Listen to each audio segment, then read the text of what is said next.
Sukses menjalankan tugas mengibarkan bendera merah putih pada peringatan HUT RI ke-77, pasukan pengibar bendera Paskibra Provinsi Sumatera Selatan akan diberangkatkan ke luar kota untuk melaksanakan kegiatan wawasan kebangsaan.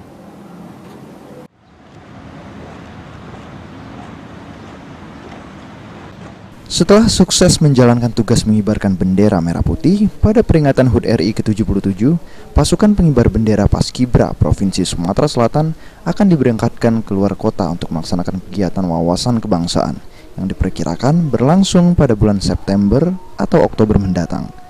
Kepala Dinas Pemuda dan Olahraga Dispora Sumsel, Rudi Irawan menjelaskan, tujuan kegiatan wawasan kebangsaan kali ini kemungkinan pergi ke Jakarta, Bandung, maupun tempat lainnya guna menambah wawasan kebangsaan ke 50 putra-putri terbaik Sumsel.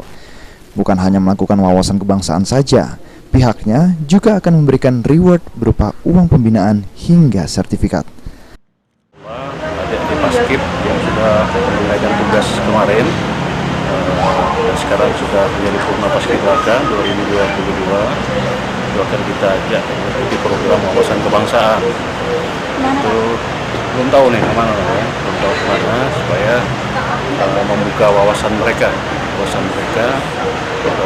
apakah nanti kita melalui ke beberapa universitas negeri ataupun nanti ke sekolah-sekolah kedinasan yang lain, itu yang akan kita bawa mereka di bulan-bulan depan ini. Masih kita rencanakan. Sementara itu, para anggota Paskibra sangat bersyukur karena suksesnya mereka dalam melaksanakan tugas dengan baik.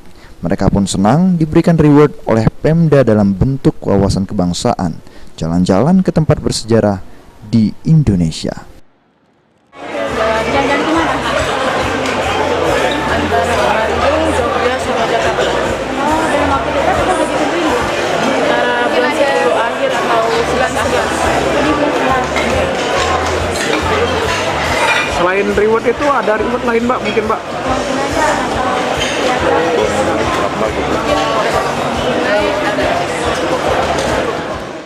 Okta Alfarisi, PAL TV.